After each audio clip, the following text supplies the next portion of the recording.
Rotimi is founding coach at Unleash Awareness Coaching. He is a TA partner and is super passionate about sharing his knowledge in diversity, inclusion, belonging. In today's session, like I mentioned, he's going to be kind of diving into the techniques and strategies, right, that you can leverage to engage with diverse talent and really build relationships, right, with your candidates from that very first touch point.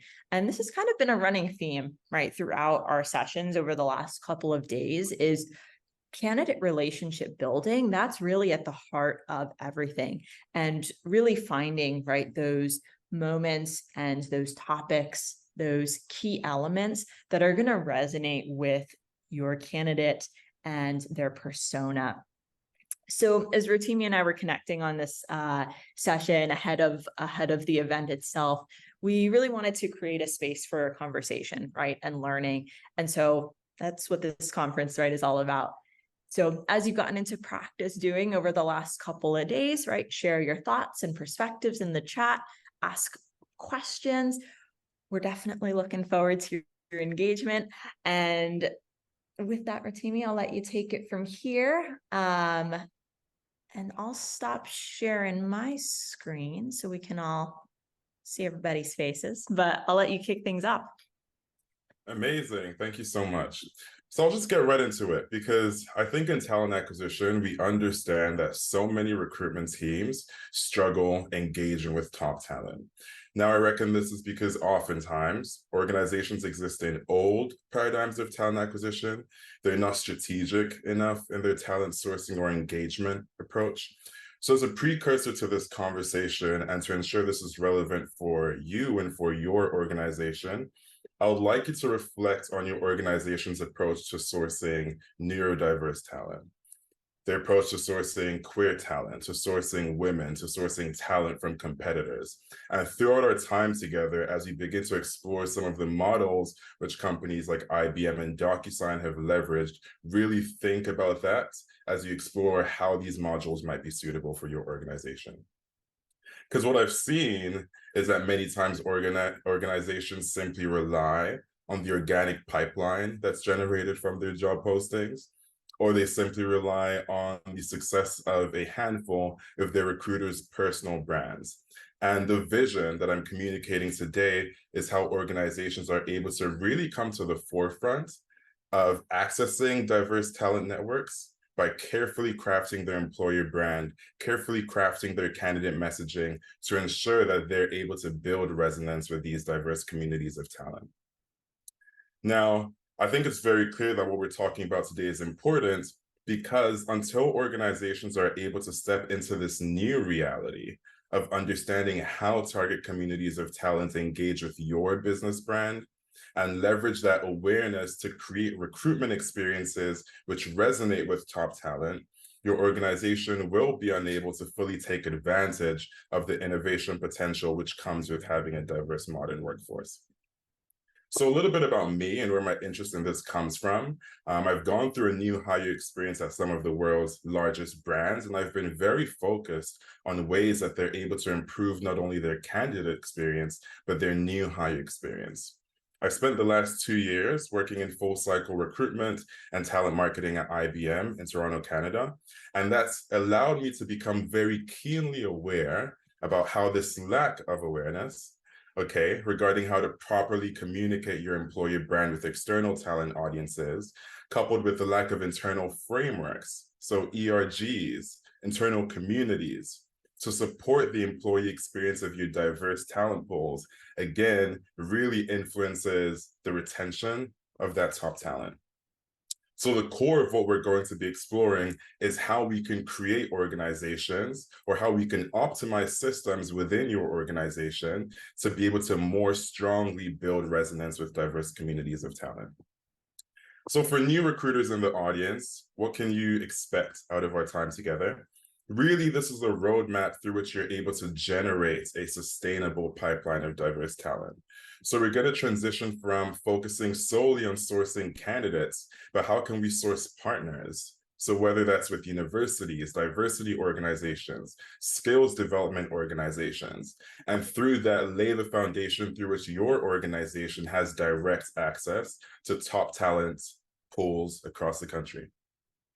For talent acquisition managers, this also is a roadmap, just the tip of the iceberg, however, on talent attraction and recruitment strategies to nurture a high-performing recruitment team, one that's dialed into the most innovative ways to direct talent attraction. And again, I'll be sharing some of the processes that companies like IBM and DocuSign have taken to ensure that their employer brand effectively resonates with top talent. And for global TA leaders, this is a toolbox on how you can operationalize new models of talent attraction, new models of talent engagement, and really maximize the potential of your talent acquisition teams without adding to the cost of resource. Brief introduction, my name is Rotimi. My last name is actually Ojo, and I represent the next generation of talent. I am the go-getter that joins your organization, curious to understand the systems in place and how to optimize them. I am a community builder who excels at nurturing creativity and holistic relationships. More personally, I was born on the Arabian Peninsula in the Sultanate of Oman. I moved to Nigeria at the age of 2, where I completed most of my early childhood education. And growing up, I had the wonderful privilege of traveling to the UK, the US, Dubai, and several other countries prior to moving to Canada in 2016. So this topic is near and dear to me because personal experience has allowed me witness the power of community at work in enabling top talent thrive.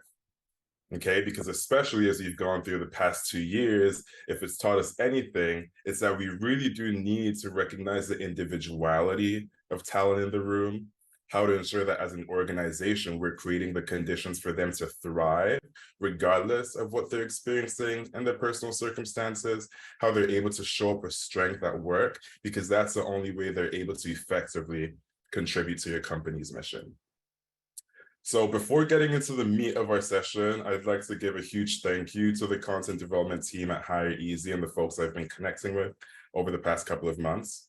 We actually co-created a presentation deck, which I'm no longer going to use because I'm confident and we are confident that you can find the most value with a short discussion if you're dialed in and intentional about what you'd like to learn during our time together. So again, feel free to put in the chat if any ideas are sparks during our time together, because those sparks, however minute, are incredibly impactful, and I'm personally looking forward to getting to those during the Q&A.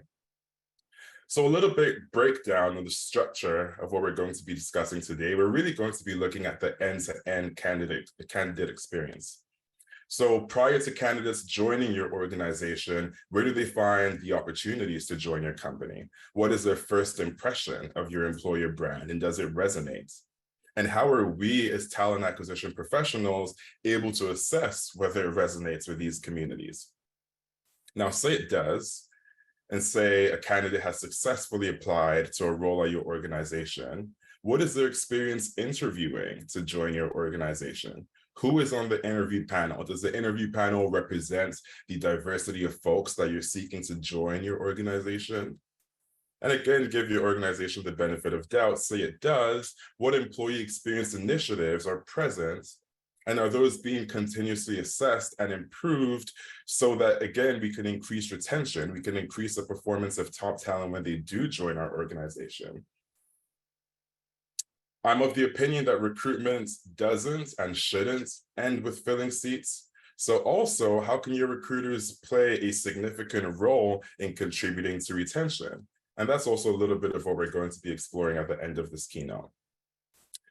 So I thought a good place to start would be by exploring some of the talent acquisition models that I've gotten some exposure to during my time at IBM over the past 2 years. And I think one of their most unique approaches to securing top talent is the foundation of partnerships that they've built, and which is so central to their diversity talent attraction approach. So for example, and again, you want to make sure that this is relevant for your organization, which partnerships does your organization presently have in place to dramatically increase its access to pools of Black talent, for example, or to pools of queer talent? And I can highlight the partnerships in place within IBM across several demographics, but I'd like to focus in on the neurodiverse community. Okay, and I think this is a unique community to assess because not all disabilities, not all measures of diversity are visible. So in recruitment, and as we're looking to increase representation of all diverse communities within our organization, how are we able to employ a heightened state of emotional intelligence through the conversations that we're having with candidates in a way that's respectful, in a way that's inclusive, in the absence of any clear indicators that that's required? And now, if you're a smaller organization and you haven't necessarily built out the capacity within your recruitment teams to effectively support, for example, the recruitment experience for neurodiverse folks, you might be interested in an organization that's called Specialist Turn. So they were founded in Denmark. They established a Canadian not-for-profit organization. They have presence in the US as well, and they enable organizations to access the severely underestimated and underutilized talents of folks on the autism spectrum. And this partnership, again, is particularly unique because their team actually managed the recruitment process for select roles, which I think is a great solution, again, if you're concerned about the present strength of your recruitment team in modeling a recruitment experience that enables your neurodiverse talent, for example, to thrive. And while partnerships like Specialist Turns are able to support in that way, this definitely isn't a crutch, because more long-term solutions for talent attraction must involve enablement of your recruitment teams on how to properly engage diverse talent from all spectrums of life.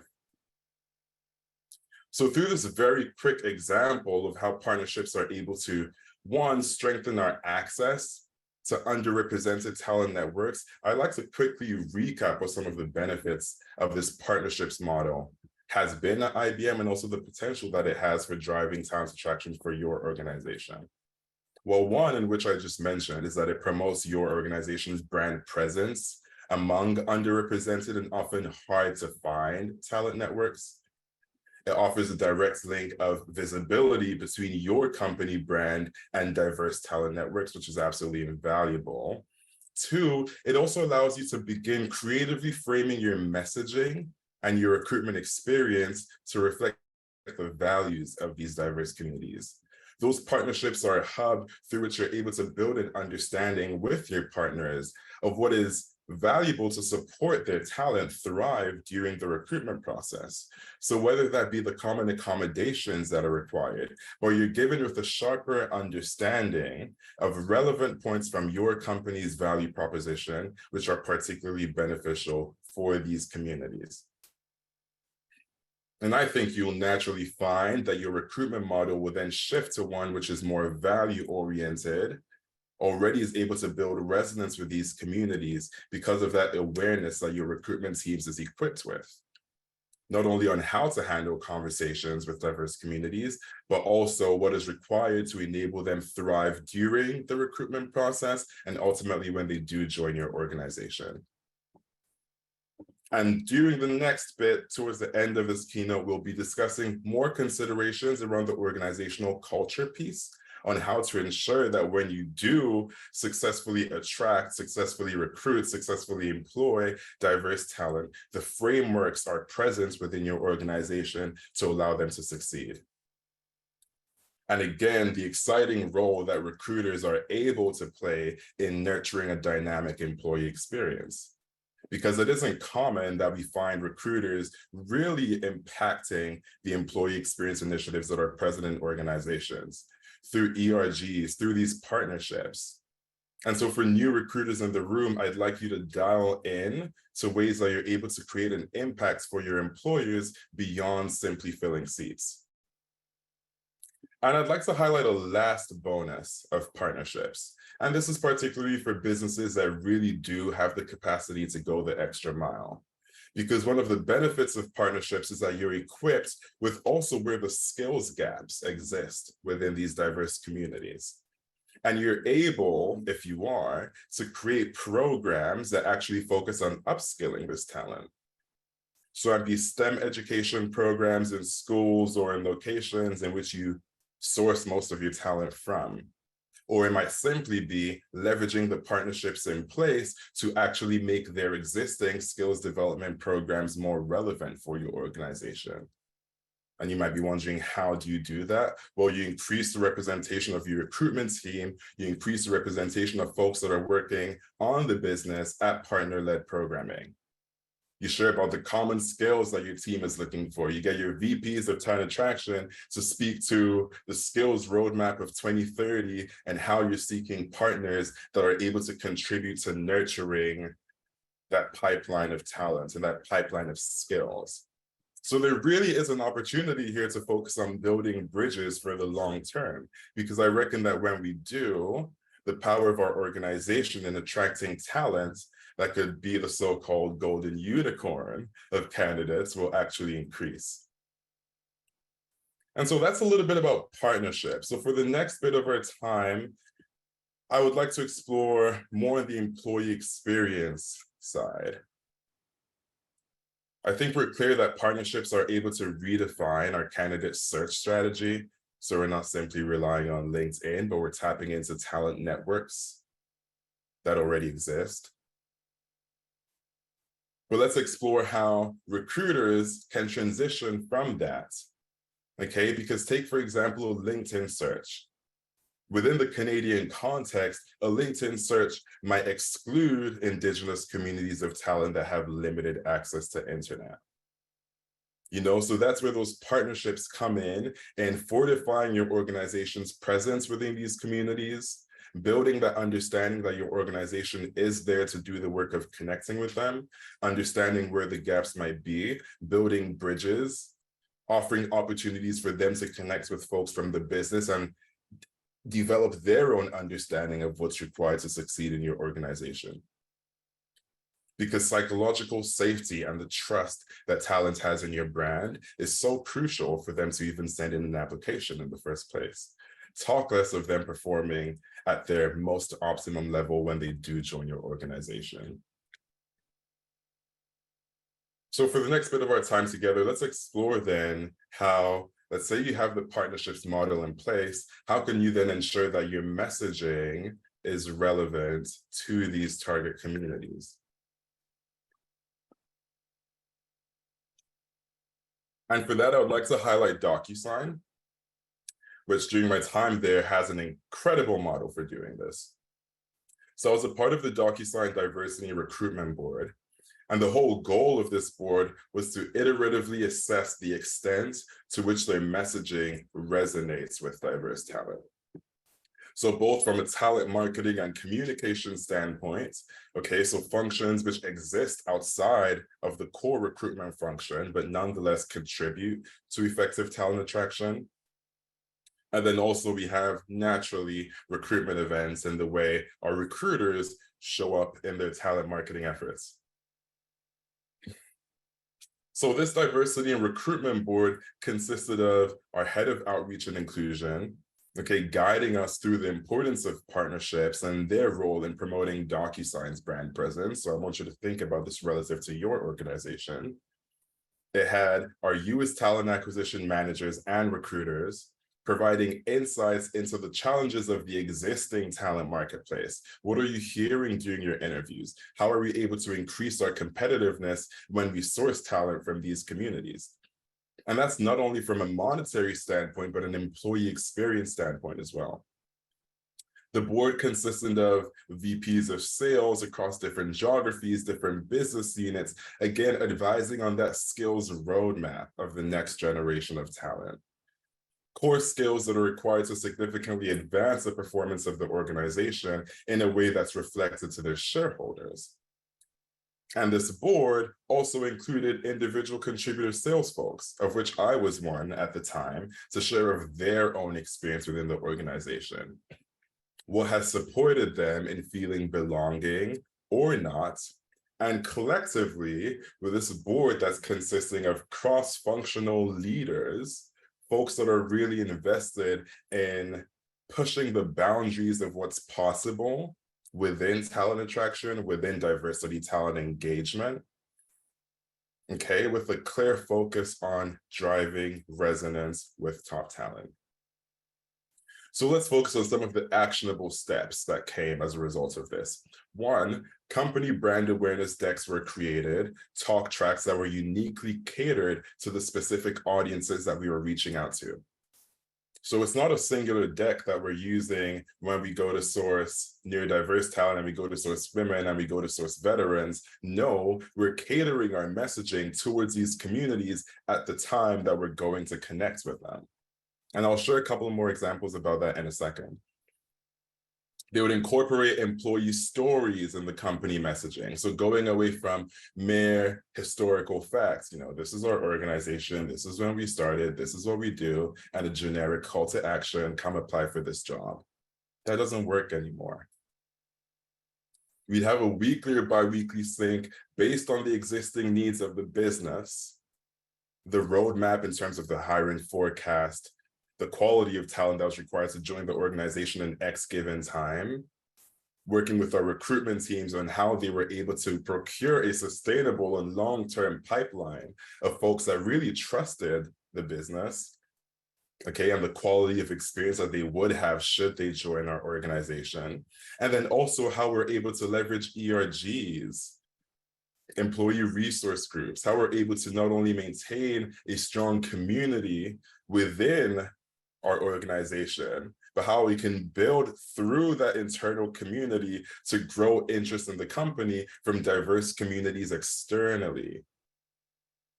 And there needs to be a match there, because if your employees can't speak authentically to what your employer brand promotes, then there definitely is a mismatch, right?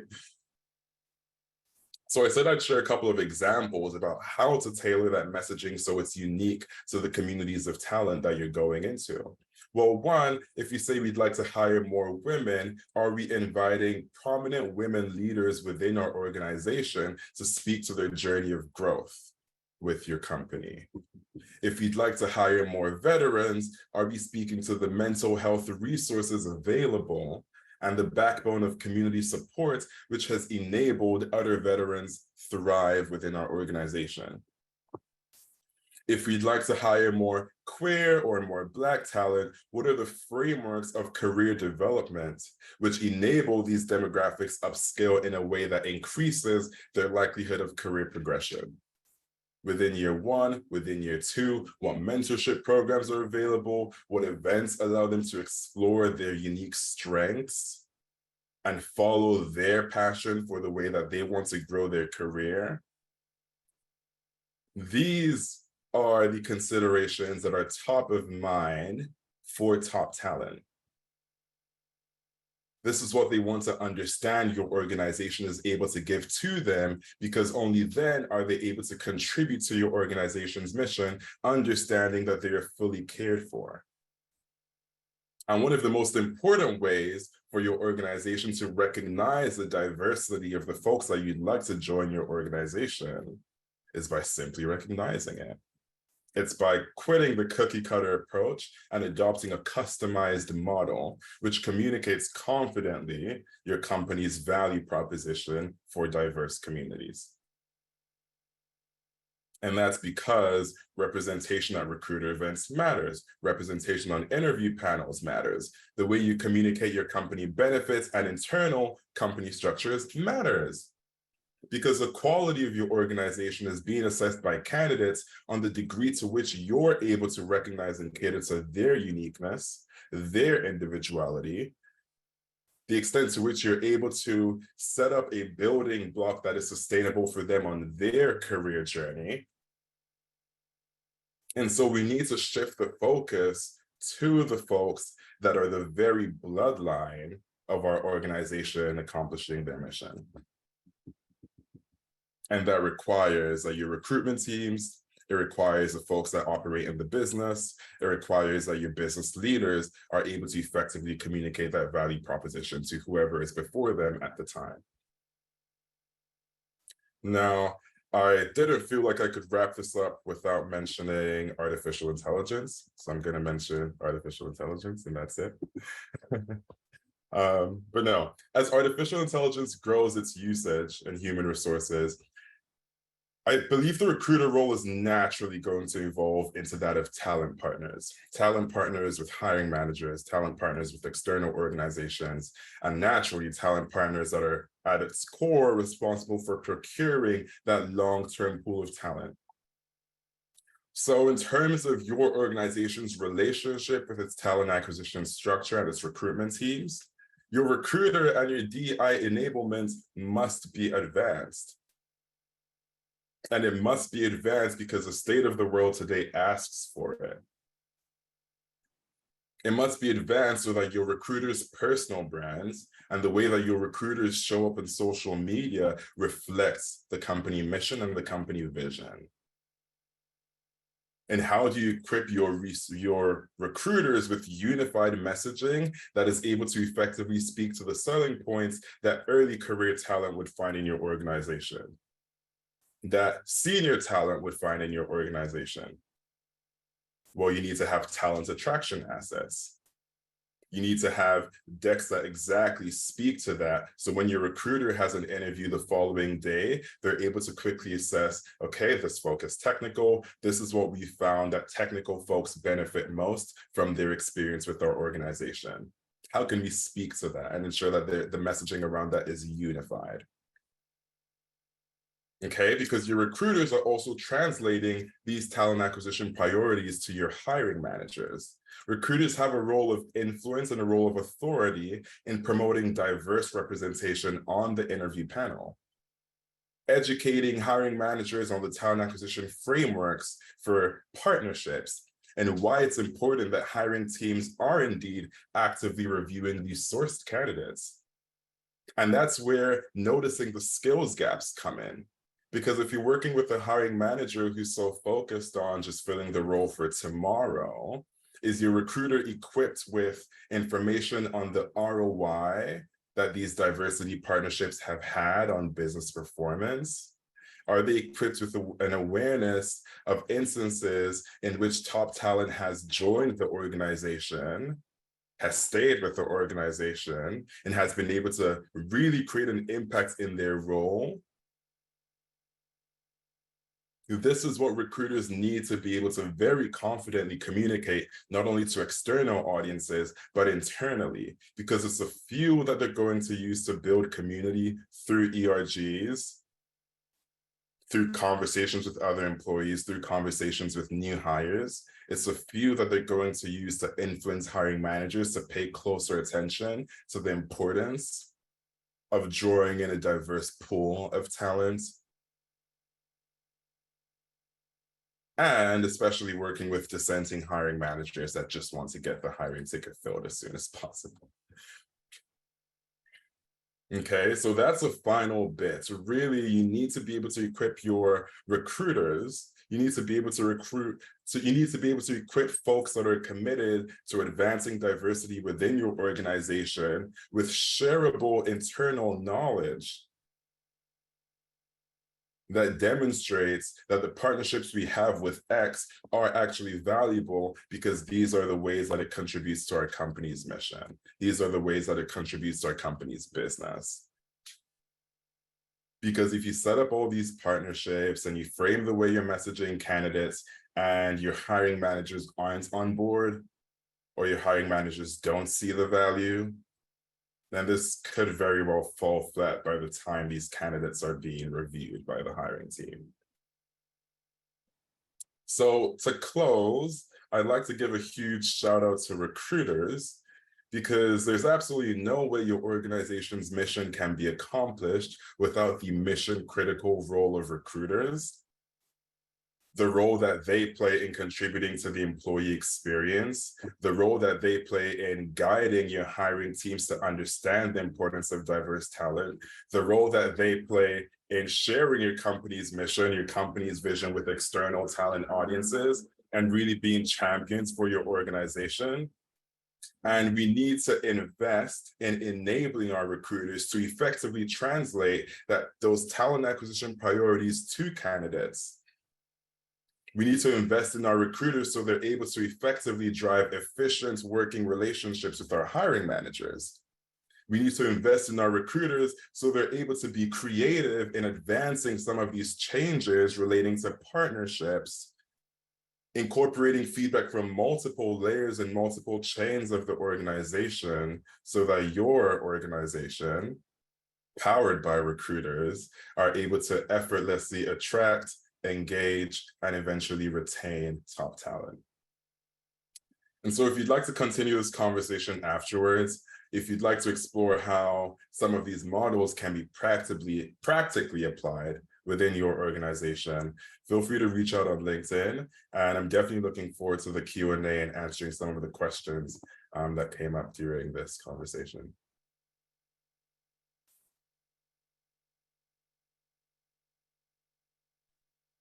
Awesome. Thank you so much, Rotimi. That was a great session. Lots of really meaningful takeaways and actionable insights, right, that I think folks can take away and bring back to their teams. Seeing a lot of positive shout outs in the chat. What questions do we have? Awesome. I see a question from Amanda here. What is the best advice for recruiting entry-level candidates? There's so many angles I could go about answering that question. As a recruiter, while interviewing candidates at IBM, I'd really focus on the personality traits of that unique candidate. You'd find that some candidates might prefer a working style in which there's full autonomy and they're not getting micromanaged by their managers. Some are looking to join the organization and really contribute to these employee experience initiatives. Some are more quiet and just prefer to be on the back burner, whatever the case may be. I'd really focus on building an understanding with the candidate and speaking to their experience and what they're looking for. And that's where listening comes in. So they might say, I'm looking for an organization in which I'm able to do this, I'm able to do this. And as recruiters, in order to effectively communicate the value prop of your organization to candidates, you also need to build a strong relationship with your hiring team.